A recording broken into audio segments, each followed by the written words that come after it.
Hello and welcome to the American Cinema Foundation Movie Podcast. I am your host, Titus, and today I'm joined again by renowned drama critic Terry Teachout for a second conversation on a Nicolas Ray noir. Today we're talking about his masterpiece, In a Lonely Place. It came out in 1950. It stars Humphrey Bogart in one of his peak performances and Gloria Grahame at her most sophisticated and most beautiful. And it's a parallel story to some of the things we've dealt with before, since it concerns a screenwriter in Hollywood and an actress, men who try to control women, who hope that by investing in the beautiful and in art, they could reach happiness. And as noir often does, it teaches us why so often love doesn't succeed when it is what we want most. Thanks for joining me again, Terry. It's a pleasure to be back. Please tell us, first of all, how did you run into this movie and what's your first approach to it? Well, I first saw In a Lonely Place, I guess 10 or 15 years ago. It wasn't as well known then. It's still not one of the films that's most closely identified with Humphrey Bogart because it is in some ways uncharacteristic. In the films that he made in the 40s, what you might call the iconic films like Casablanca and To Have and Have Not, he plays a seeming cynic who is redeemed and reclaimed for idealism by romantic love. That is the quintessential Bogart character. It's what has put him into our cultural consciousness. But In a Lonely Place is a very different proposition. It starts out, you think it's going to be that kind of film. Bogart is a deeply cynical screenwriter, a failed screenwriter, who early in the film finds love at exactly the same moment that he is suspected of murder. And we take for granted, if you've never seen the film, that the way it will proceed is that love will redeem him and everything will work out and we'll be seeing a typical quintessential Bogart film. That is not what happens here. In a way, this film looks back to the first image-changing movie that Bogart made, High Sierra, which has a tragic ending, as does this. But you realize, probably about halfway into In a Lonely Place, that it's going somewhere else entirely. And it is at that point that I think you begin to see it not as a Bogart film, but as a film noir, which is an interesting piece of characterization because in many ways, In a Lonely Place does not fit the structural paradigm of film noir that we've talked about in earlier podcasts. There is no femme fatale. There is no obvious moral choice that Bogart makes. The reason why we call it a film noir is because of the atmosphere, which is enormously powerful, completely characteristic of the genre, and so different from the Bogart films with which he is identified that we feel the inadequacy of describing it in any other way. When I first saw it, as I say, about 10 or 15 years ago, I think was when film noir was really beginning to get cultural purchase among American film goers. And I read about it. I think it's something that David Thompson wrote about it. He thought it was Bogart's best film. I sought it out. I was staggered, as I think pretty much everybody is when they first see it. And I came to feel, as he does, that it is Bogart's best, most mature film performance.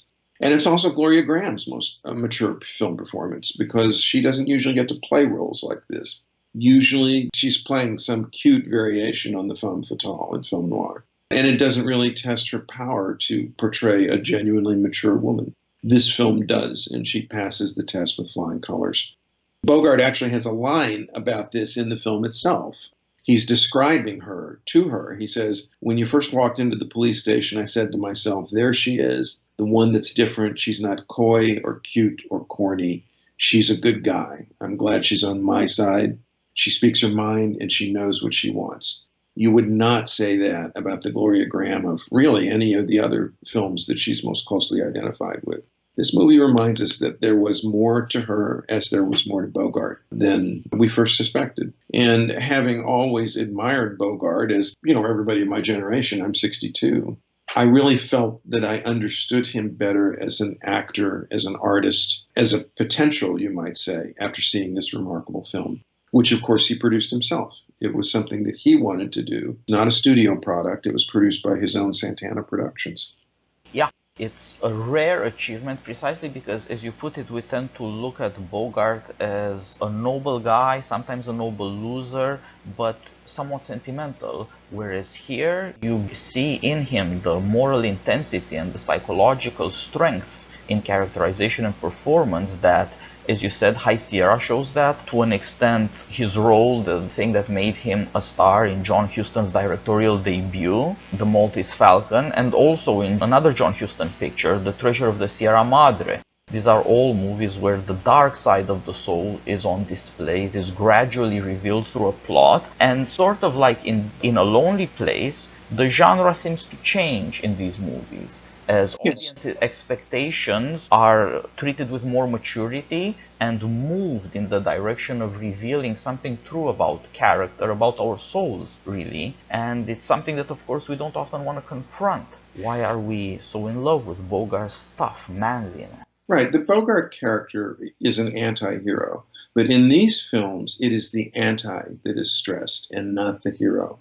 What happens to him is not heroic. It is tragic. It is terrible. Nowhere more so, I think, than In a Lonely Place, because he doesn't die at the end.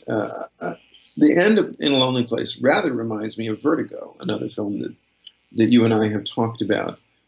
At the end of that last scene, Bogart is not dead. He is not obviously heading towards death, but he's heading towards something worse, which is a life in which he realizes that he can never, ever have what he wants, that his expectations about life are blasted and destroyed.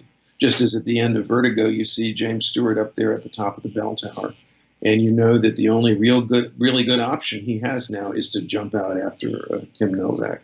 Yes, and this moral intensity and the anti-hero quality again and again bring up the figure of the tragic hero. As we learn from Aristotle, these are not good guys really.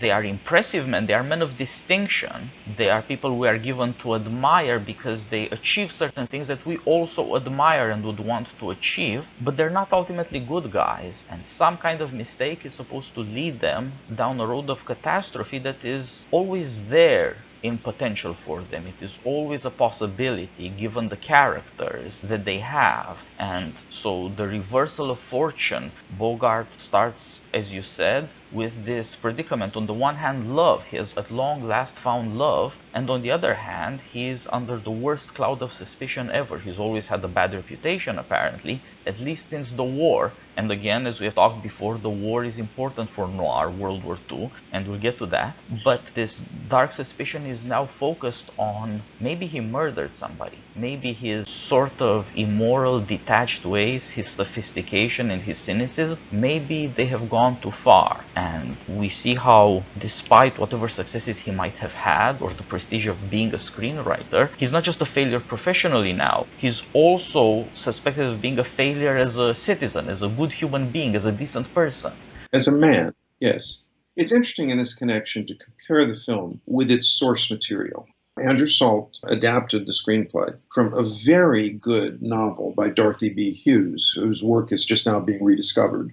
The novel version of In a Lonely Place was republished by the Library of America a few years ago in the 2-volume omnibus Women Crime Writers, and it has now had separate paperback publication by New York Review Books. It has the same characters, or rather the same character names, but Dick Steele, although he is a returning vet, is not a screenwriter, and he's not an anti-hero. He is a serial murderer. We are never in doubt about this. And the novel is a psychological study of the mentality of the serial killer, and an extraordinarily persuasive one. I think quite well ahead of its time. Dorothy Hughes is a much underrated writer.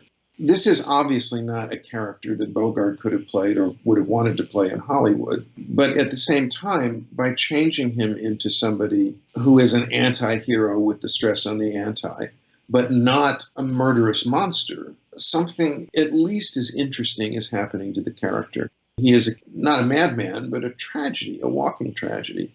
We assume, although it's not spelled out explicitly, that he has been damaged by the war, which is one of the quintessential plot lines of film noir. Men see things that they can't deal with in war and have to do things, and then they come back to the normal world of America, and they're not capable of dealing with it. And we assume that the Dixon Steele of the film is that kind of man. He's seen things in wartime that he can't deal with. And now he comes back to Hollywood, the city of artificiality, where he's been making his living writing commercial films. And he can't do that anymore either, because like the real life directors who went out to World War II, like George Stevens in particular, when you've seen a concentration camp, you don't want to come back and make musicals anymore. And so Dixon Steele has discovered in the film that he contains within himself a potential for violence and rage and anger, which he cannot fully control.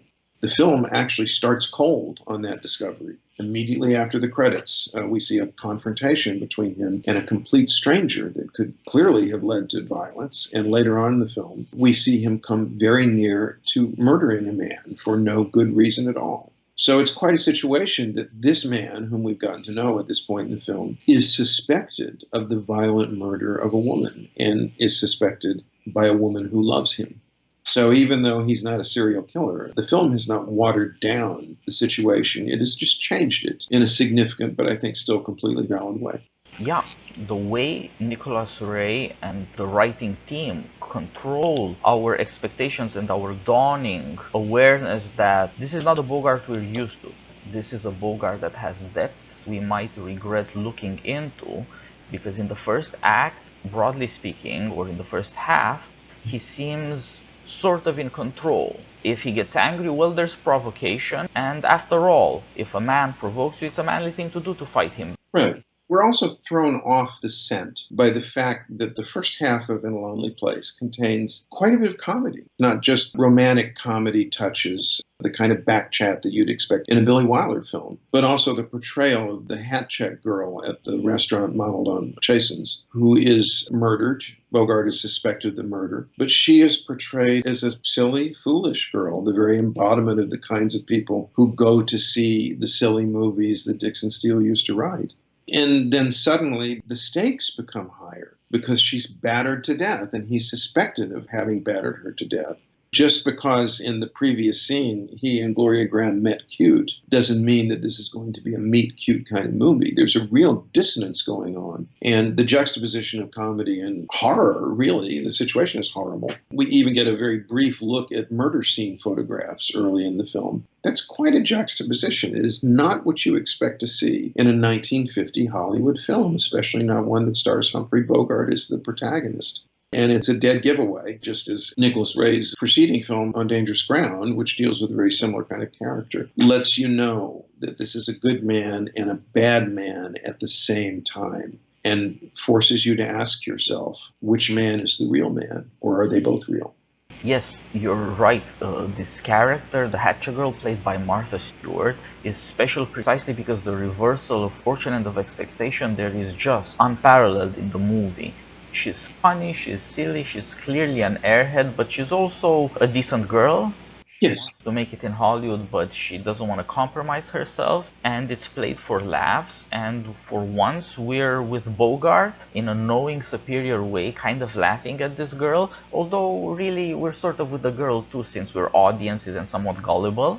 Very interesting camera work in this scene, very characteristic of Nicholas Ray. To cue the audience in on what is happening, Dixon Steele has been asked to adapt a popular novel for the screen. And he can't bring himself to read the damn thing because he knows how horrible it's going to be. So he finds out that the hat check girl at his favorite restaurant has just read the novel. And he brings her home to tell him the plot. And as she starts to do so, the point of view of the camera switches. The scene is told from the point of view of Dixon Steele, looking in amazement at this girl, recounting this ridiculous plot to him. And she moves in on the camera, which of course foreshortens her features, and she looks caricature-like as she tells this preposterous story. And we are in Dixon Steele's position, and we are invited to sympathize with her, but also maybe to have a little bit of contempt for her, which is why it is so shocking when 2 minutes later we find out what happened to her as soon as she left Dixon's apartment. Yeah. Not at all something we expect, and it's the first cue that things are going to take a very dark turn. What we've gradually developed through the plot is that Dixon Steele, Bogart, he plays a noble loser. He's a washed-up writer, but he has a kind of self-respect. Sure, he's very angry, but he's angry at a very corrupt place, Hollywood, where people make garbage stuff. He hates himself for the stuff he does, He says he doesn't want to watch movies he's written. He wants to forget this stuff, and he blames directors who collaborate in the studio system and just make the same damn picture over and over, and has this one moment of pride where he says, you know what? I might surprise you one day and write something good. And there's self-loathing there, but there is defiance too. You see him defending a drunkard who is another loser with a touch of nobility. Such a touching thing. Yeah, he's an old film actor. He obviously, as a young man, played Shakespearean roles. He still has the old-fashioned Shakespearean manner, but he's a drunk and he doesn't have any money, and Bogart is deeply fond of him and slips him money and won't allow him, this is important, to be humiliated by studio people who look upon him with undeserved contempt. It's touches like this that make us feel that Dixon Steele is not in any way a simple man. He's a decent man, but he's a man who has been damaged by the war, I think fatally, and contains within himself the time bomb of self-hatred and violence, which we know can explode at any time. And so it's perfectly possible that he committed this murder. A very interesting piece of plot mechanics. Gloria Grahame's character gives him an alibi for the murder. She says that she saw him out her window and can thus establish that he didn't leave with the girl he's thought to have killed. But in fact, if you go back and look at the scene, you know that she didn't see that. She did see him in the apartment with her through the window, but we do not see her seeing him leave or not leave with the hat check girl. It is possible that the alibi that she's giving him is a lie, that she gives it to him because she loves him, because he has a nice face, as she tells the police detective.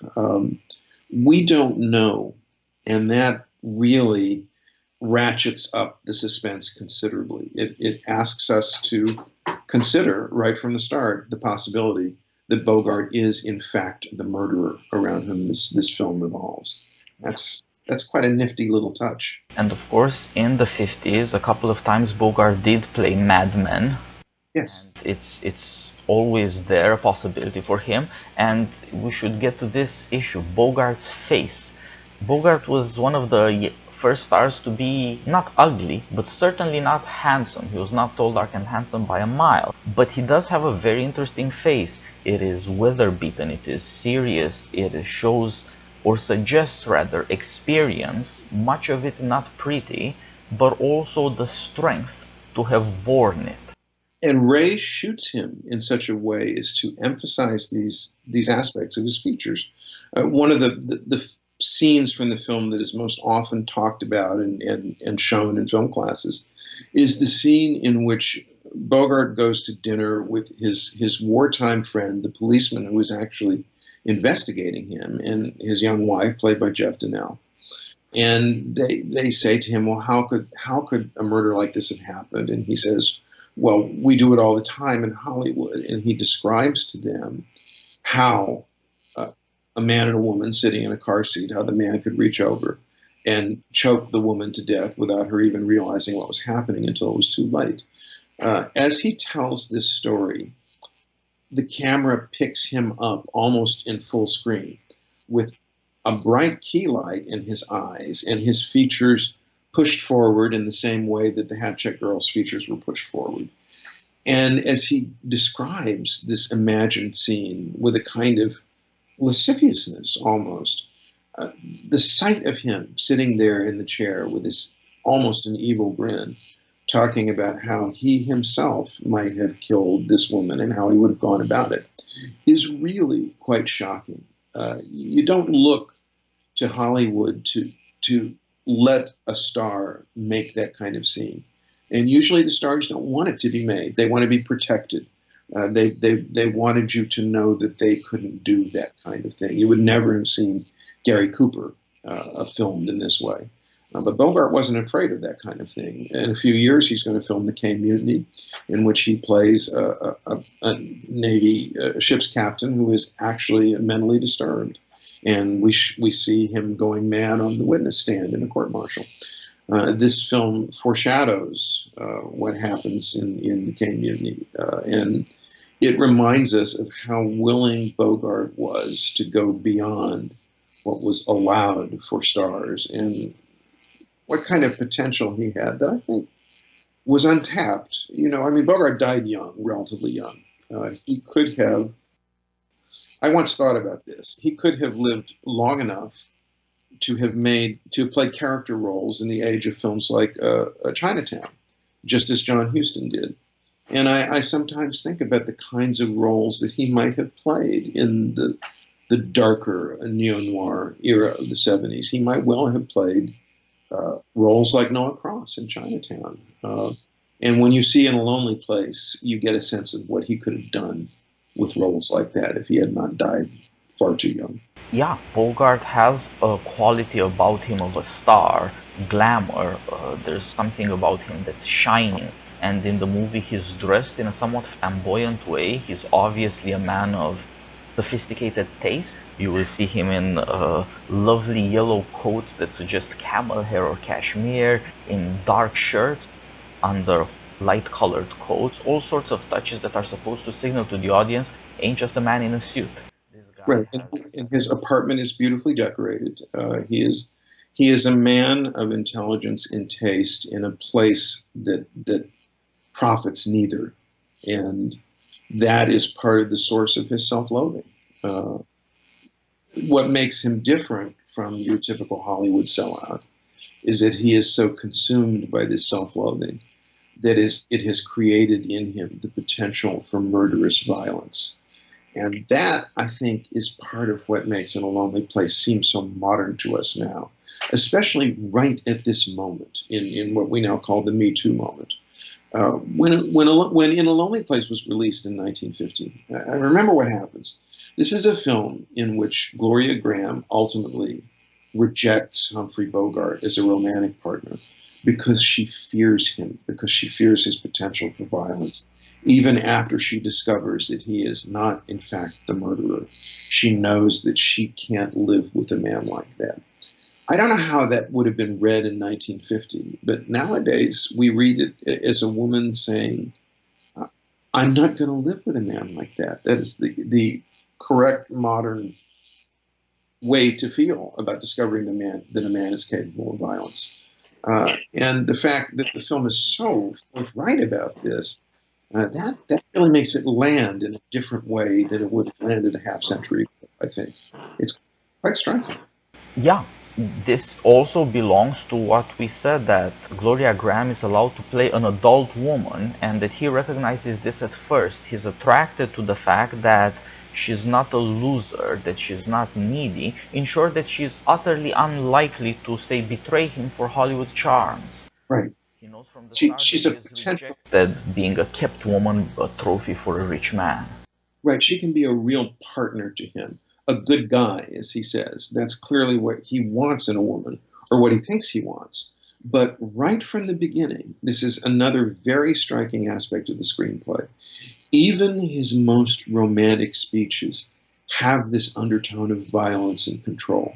It's partly in the script, it's partly in Bogart's line readings, where once again, he is unafraid to portray Dixon Steele as somebody who has somewhat warped feelings about women. I love his speech when he kisses her for the first time. And he says, I've been looking for someone a long time. I didn't know her name or where she lived. I'd never seen her before. A girl was killed. Because of that, I found what I was looking for. Now I know your name, where you live, and how you look. And what we hear in 2018 is the voice of a stalker, is a voice of somebody who is, although he clearly really loves Gloria Grahame, and there's no question about that. But there is something wrong with the love, something suspect, something controlling. And all of the warning lights on our dashboards go off when we hear him deliver this line in the way that he delivers it. It's staged so that I'm not, Bogart was a short man, and I don't know how tall he was relative in real life to Gloria Grahame, but the way in which this scene is shot and staged, he looks down on her as he delivers these lines, and it is frightening. And you see that she is frightening. She is registering, yes, I love you, but there is something off about you. What is it? And we're going to find out. Yeah, with his love affair, you see the two sides that come out of him. On the one hand, he likes this woman because she is sort of like him. She has an independent spirit, which is very rare, especially in a place where you have to conform to be a success. And throughout the first act, we see that he hates people who conform that way, and he has an admiration for people who are losers, but who are losers because they failed to conform. And so some of this is self-love. And so also the other part, the obsession with control, we gradually realize has to do with the fact that he lacks self-control and that he needs this woman in his life to have any semblance of normality. He's not just controlling, he's also desperate. And the second act does a masterful job of hiding much of this by portraying this romantic love, this domesticity that is at the same time sophisticated and modern. They're not married, for example. And nevertheless suggesting again and again, it's not all the domestic love you're used to. It's not all the romance you think you know will unfold towards a happy end. He needs desperately this normality, and both of them love having the opportunity to have a peaceful love, but it is at the same time shown to be in various ways consuming. He's working all night and she's working all night. He's writing and she's typing his scripts. Their few social occasions with friends have dark sides to them. You see that underneath this typical movie romance, or rather a great version of a movie romance, there is this dark psychology that nevertheless individualizes the characters. As you said, we know about Gloria Grahame too. She kind of lied to the cops.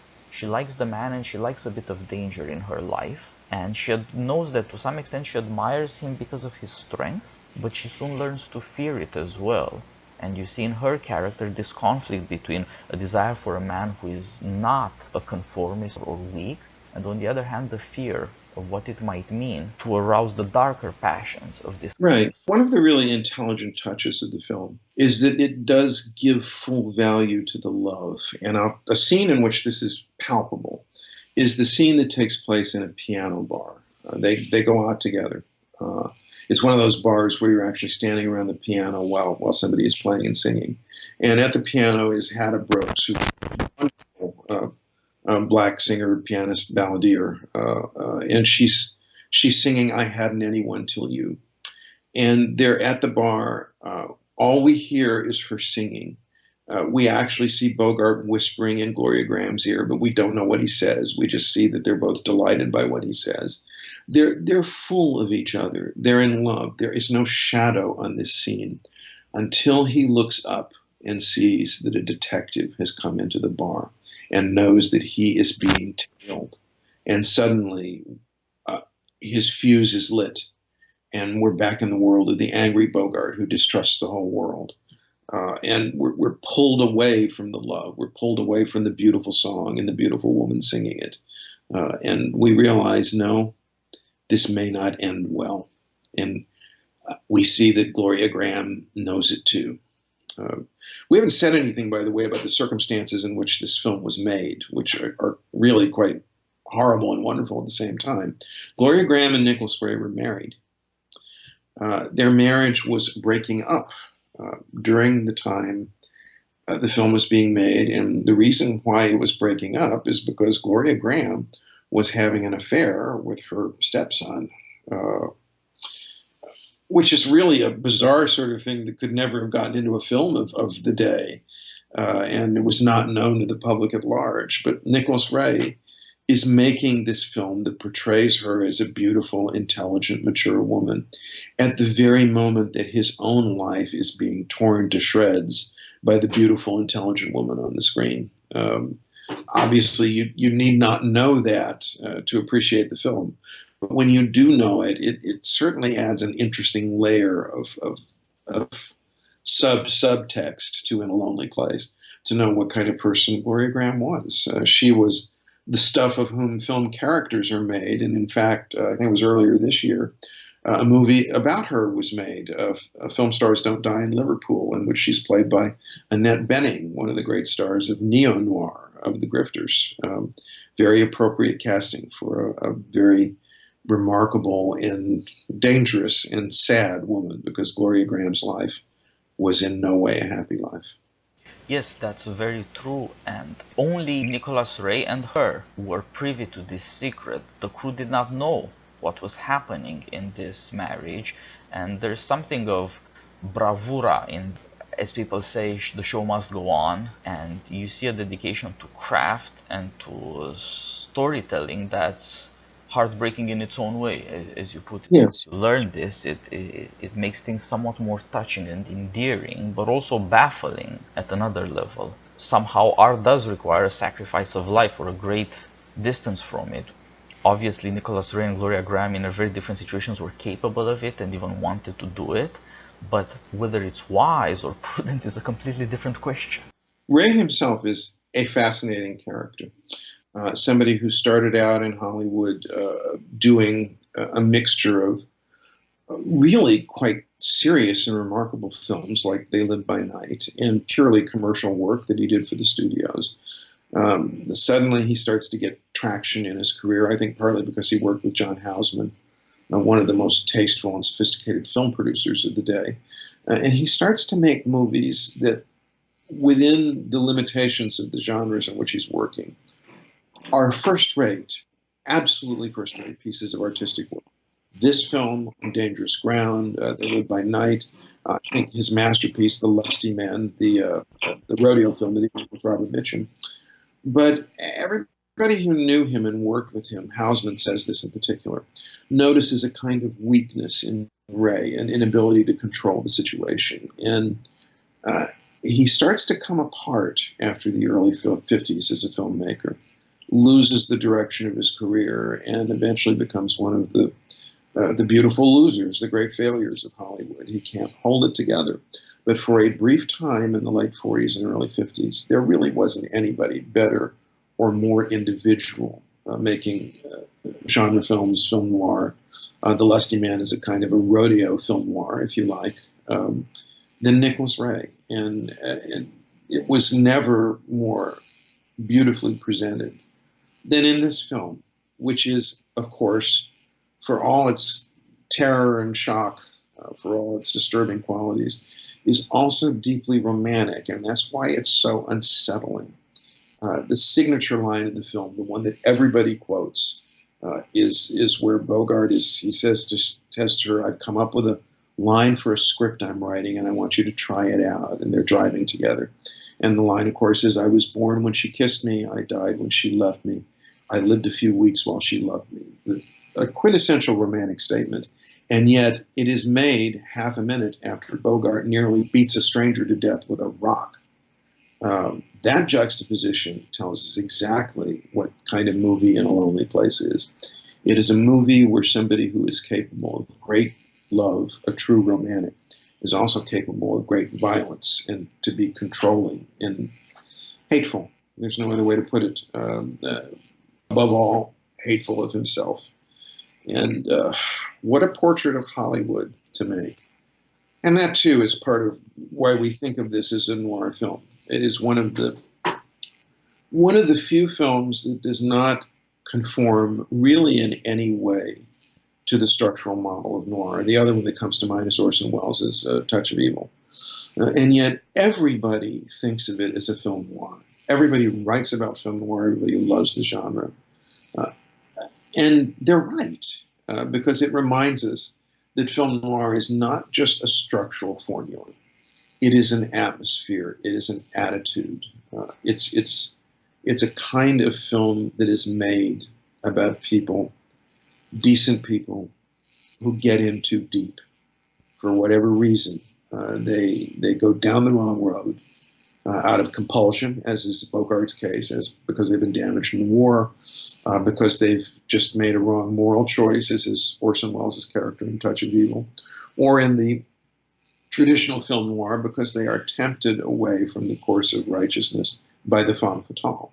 But they move into what Eddie Muller, who writes about film noir, calls the dark city of noir, and they can't come out of it again. And so interesting that there's not a whole lot of darkness in the exteriors to this film.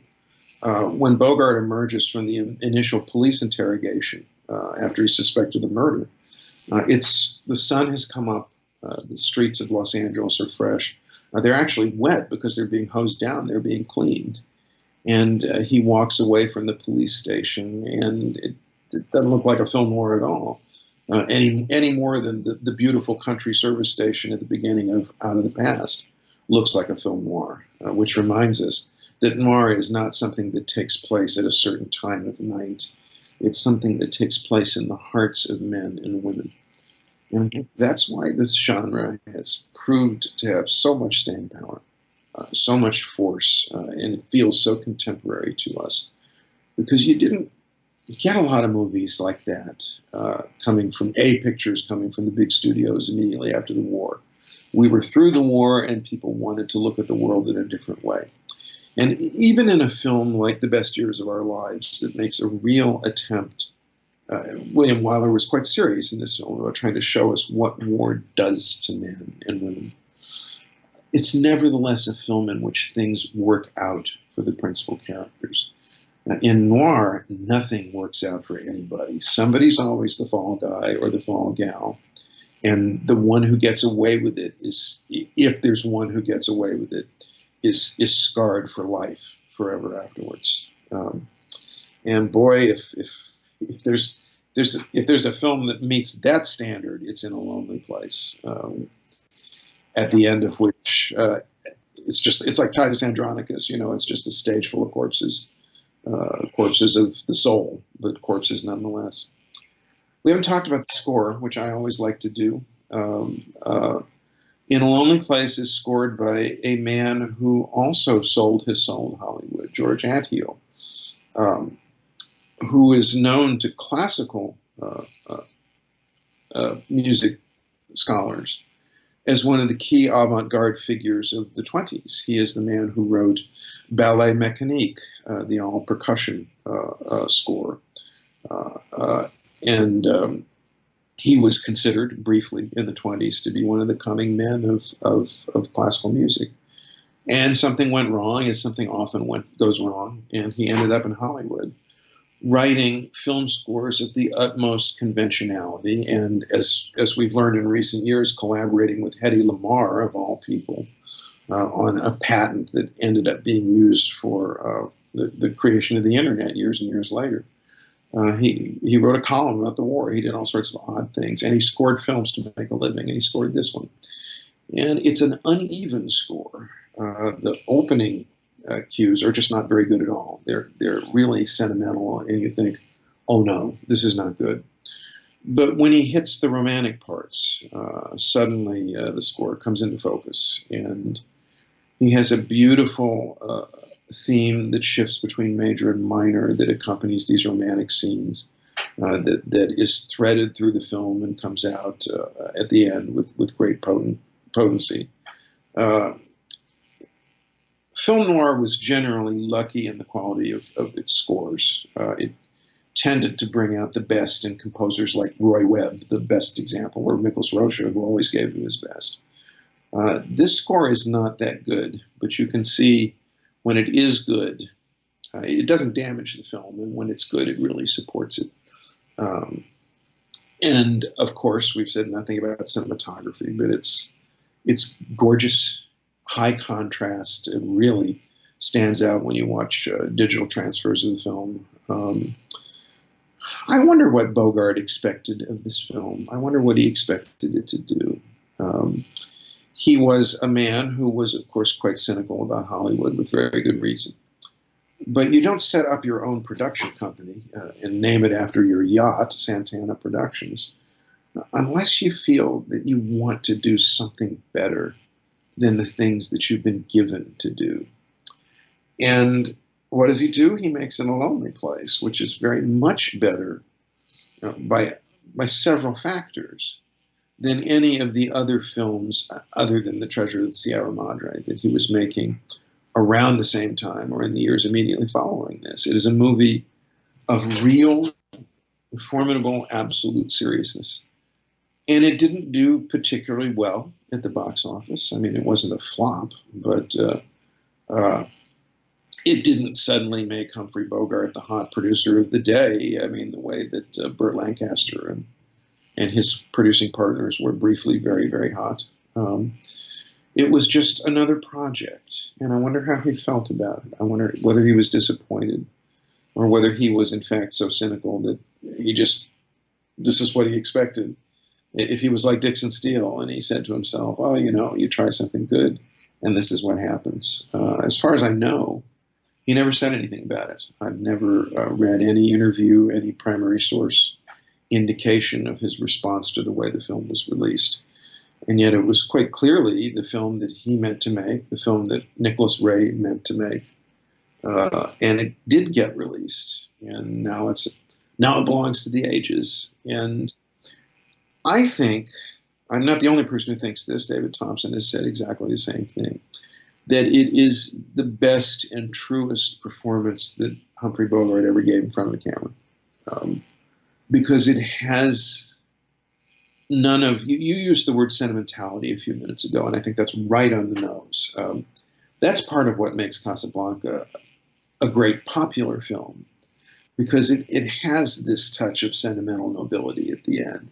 It gives us what we want, which is to see Bogart doing the right thing and walking off into the fog with Claude Rains for the beginning of a beautiful friendship as they resist the Nazis together. It tells us what we want to hear. In A Lonely Place never tells you what you want to hear. It tells you that the world is a hard place and things just don't work out for some people, including nice, decent people whose lives got screwed up by circumstances beyond their control. And although Dixon Steele is a man, I would say, consumed by self-pity, he is not portrayed as self-pitying in this film. David Thompson said that self-pity was the thing that got into Bogart's characterizations and was part of what made them typical of him. And I see that. I know what he's talking about. It's part of what made him a romantic hero. But Dixon Steele, although I guess he pities himself, but his response to that is not to sit around whining. It's to want to beat people up, to wreck his own life and every life that he touches. And Bogart was unafraid, as we now say, to go there, to go all the way there. There is nothing self-protective in this performance. Nothing at all. It is completely unguarded.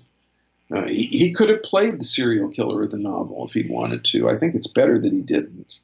Wonderful though the novel is, it's a little bit one-dimensional by comparison to what this film tries to do, tries to show us. And that it is a film about Hollywood itself, the world in which Bogart lived and worked. That makes it all the more tough. And there are all sorts of things woven through the film, touches of realism. The restaurant, the fact that Michael Romanoff of Romanoff's Restaurant actually plays a bit part in the film. I mean, this is a very knowing film, far more knowing than such alleged portraits of Hollywood as Vincent Minnelli's, I've just gone blank. What was the film about Hollywood that he made? And Gloria Grahame that too, won the Oscar for it. Why have I gone blank on the name of this famous film? The Bad and the Beautiful. Oh yeah, exactly. The Kirk Douglas picture. That pretends to be a cynical film about Hollywood. It is really a sentimental film about Hollywood. If you want to see another film that achieves the level of true cynicism from this period attained by In a Lonely Place, you've really got to go to Billy Wilder's Ace in the Hole. As black-hearted a film as has ever been made. This movie is tough. And it's tough, really tough, unsparingly tough about the world of Hollywood. And by God, Humphrey Bogart made it. He may not have made any money off it, but we'll remember it, I think, for as long as we remember him as an actor, as a personality, as a screen icon. And I think its status is only going to continue to increase as history moves on. Just as noir itself is now perceived in a very different way than it was when those films were new or for many, many years afterwards. Nowadays, a lot of us think that noir was one of the very best things that Hollywood ever did, not just in the late 40s and early 50s, but throughout its history. And if that's true, it's because of movies like this, movies with this kind of honesty. And movies that, as you have pointed out to us earlier, are in a way teaching movies, movies that they tell us don't be like this, but they also tell us sometimes people can't help being like this. This is their destiny. That's the hardest truth of all, I think. And it's the truth that this film embodies. Yeah, it seems like both really most of the people involved most intimately and who did most of the work for the film had a kind of personal motive and an experience, a background that would lead them in this direction. As you said, true cynicism. You have to. It is a disillusioned movie, but also says many true things. It has a sophistication about movies, such as the beautiful love scene in the kitchen when Bogart turns to Gloria Grahame and says, "Yeah, I write good love scenes because I don't obsess over that stuff. I don't have characters say to each other how much they love each other all the time. It's always got to be about something else as well. Look at this. It's domesticity. It's the trust involved in that scene that not only shows you, yeah, he grasps it, but also teaches the audience how these things work. And of course, at the third level within the drama of the movie, you know that she no longer trusts him. Yes. It's The turning point of the film is when she goes without him and pays a visit to Jeff Donnell, the detective's wife, the detective who served with Dick Steele in the war and genuinely cares for him. Can't believe that he would commit a crime like this. And these two women have hit it off. They are both in love with men who are friends. Jeff Donnell really doesn't want to break things up. But as she tells it, as she sees it, you see in Gloria Grahame's face the awakening realization that things are as she thinks they are, that there is something wrong with the man she loves, and that it is not necessarily her responsibility to fix him, to save him. That's the modern aspect of this film. When it was made, I think one of the ideas that we had in American culture was that men could look to women for salvation, that the women would fix them, would help them, would help them over the styles of character disorder and help them be better people. And if experience has taught us anything, it is that while sometimes that's possible, probably more often it's not possible, that you cannot fix somebody who doesn't want to be fixed, who doesn't understand that a total transformation is necessary. And so at the end of the film, when she makes it clear that she can't go on with him and he leaves and she mutters that last line, you know, I lived a few weeks while you loved me. We know that she too is blasted by this relationship and that we're going to be the same again. But she knows that she still has to do this. She had no choice but to do this. That's very modern and I think very right. And it may, if In a Lonely Place is headed for a period of greater popularity, a period of wider recognition of its quality, it may be because it gets this, well, you can say it gets it right or it doesn't get it right, but it does interpret her action in a way that we can easily read as modern, as entirely compatible with the Me Too moment, that she's come to her senses, determined that she's not going to be controlled by a man who does love her. He really does. She really does love him. But just because you love somebody doesn't mean that you can have a life with them. It doesn't mean that you can have a relationship work out. Sometimes you have to walk away. And she walks away. And the terrible, terrible thing about it, the really tragic touch, is that at this exact moment, the police detective calls and tells them that Bogart has been cleared of all suspicion. And Gloria Grahame, looking at him, says, if you'd called me yesterday, it would have made a difference. But now it doesn't matter.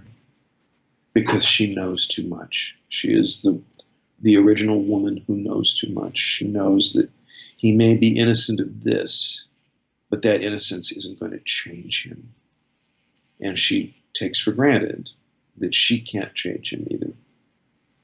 Yeah, so you see both in terms of the police investigation and in terms of his career, all of a sudden he gets success that comes too late. Perhaps previously it would have helped enough to show that respectable society doesn't hold him a pariah. People don't treat him like a dog. And so maybe it would have mellowed him some, maybe it would have moderated him some. But it is too late, and love by itself was not enough to fix him because his and we're forced to answer that question ourselves. And my own answer to it is that it wouldn't have made any difference. That Bogart is so damaged that no amount of success, no amount of love could have redeemed him. That sooner or later somebody would have said the wrong thing, done the wrong thing, and once again he would have taken the rock. This time maybe he would have caved the skull in. This time maybe he would have strangled the one he loves. We're up on the level of Othello here. Yeah, I mean, I'm not saying that this. perhaps the most important thing about the noir, we've already realized how modern it is to have these characters behave like adults who face the consequences of their actions and the darkness that inheres in the human heart. But there's another element that perhaps hasn't fully sunk in, even with modern audiences, which is the noir shows that choice doesn't matter as much as we like to believe. Nobody would choose to be this guy. Nobody would choose to act this way. Nobody would choose, faced with love, and indeed it turns out success, to completely fall apart. It goes against our ideas, which is, of course, people who are poor, who have misery in their lives, who have suffered, they might have an excuse, and they might have, in fact, a compulsion to act badly, that they would be dysfunctional, but it's because society failed them first. Here, you see, that's not what this movie is about. Society is a certain remove, and in a way, neither of our protagonists, neither of these two lovers, who are both adults who have seen enough of life to think twice before they act, and who give their hearts out, in a sense, in desperation, that it's the only refuge for goodness in a world that has left them fairly cynical, as we said. These characters don't, because of their hard-bought wisdom, get more control over themselves, don't get the power to fix what's wrong. Things don't always work out. That is not the message of traditional Hollywood. And you do, as we said at the beginning, you really have to look back almost to High Sierra to find one of Bogart's major films, one of the ones for which he's remembered, in which we see that things don't always work out. I mean, he does find love. He finds an unselfish, sacrificing love, the love of Ida Lupino.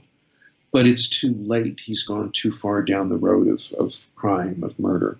He cannot be redeemed. And back then, of course, his destiny fits into the code, the production code. You know, he's a gangster, he's a murderer, he's got to suffer for his crimes. Well, in A Lonely Place, he's not a gangster, he's not a murderer.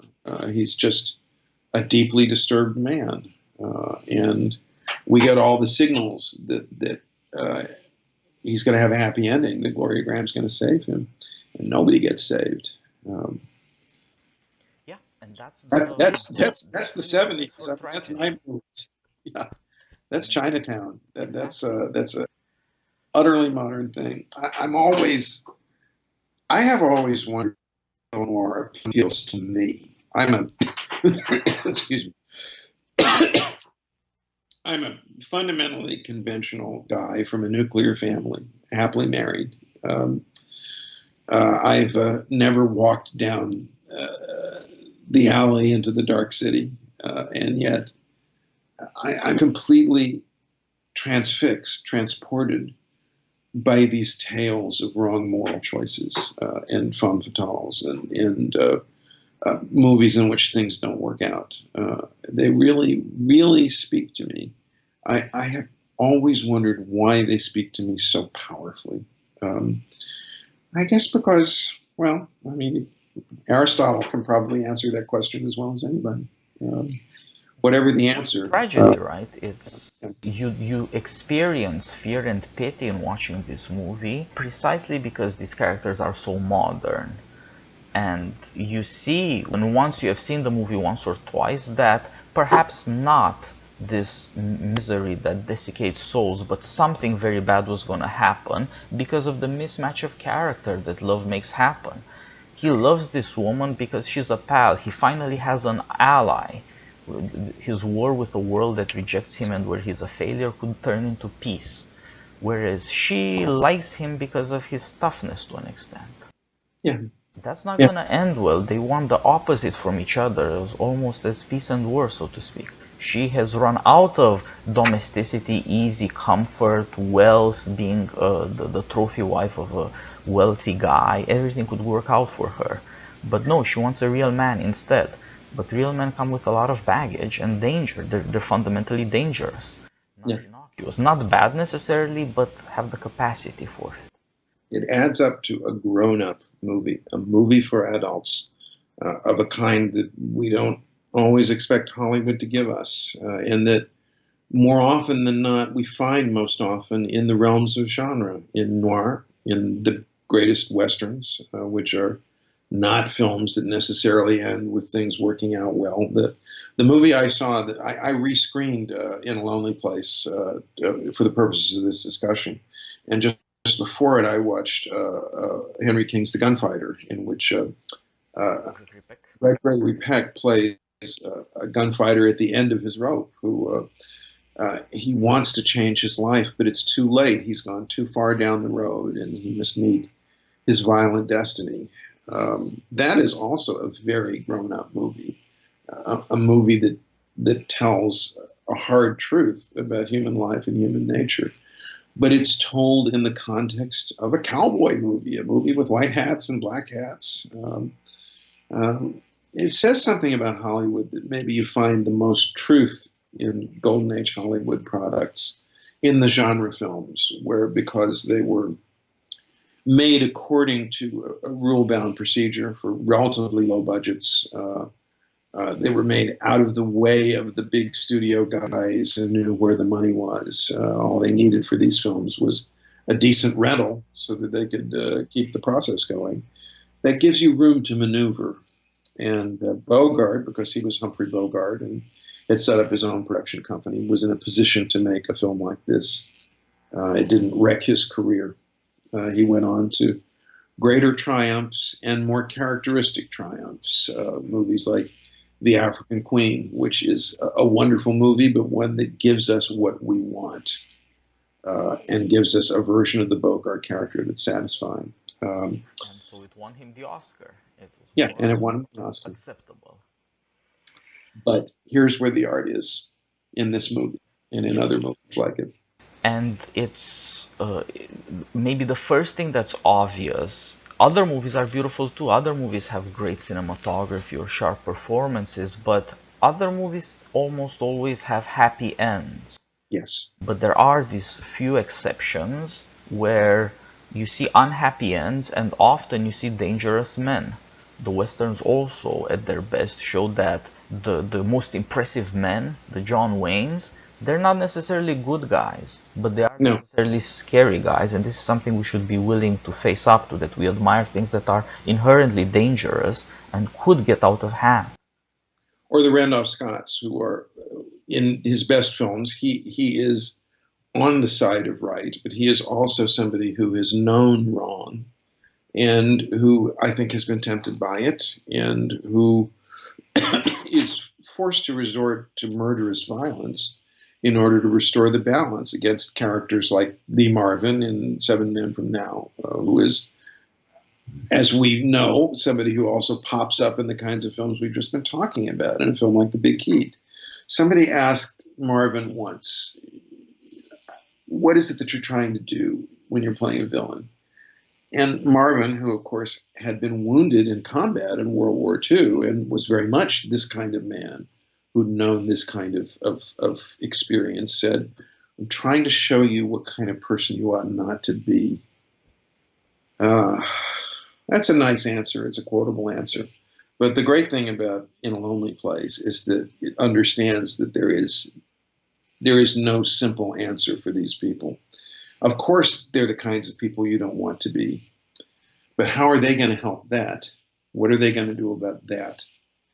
That's what tragedy is all about. It is about not having the capacity to ward off the inevitable, about being too flawed, too damaged, about simply being, like Lear says, as flies to the gods. Boys pick off the wings of flies. These things happen. Maybe that's the great motto of film noir. These things happen. Yeah, there's a part of reality that we do not want to see. And as we said with Bogart and Nicholas Ray personally, with Lee Marvin and with a number of other of these people who excelled in this dark portrayal of doomed manliness, you see both that they personally had experience and that they judge things far more clearly than you would think. The Nicholas Ray and Bogart were never at home in Hollywood, but they could never go away. They succeeded in certain ways and failed in others. And nevertheless, their portrayal of noble losers is not simply a eulogy on an encomium. They tell you step beyond respectability, whether by choice or compulsion.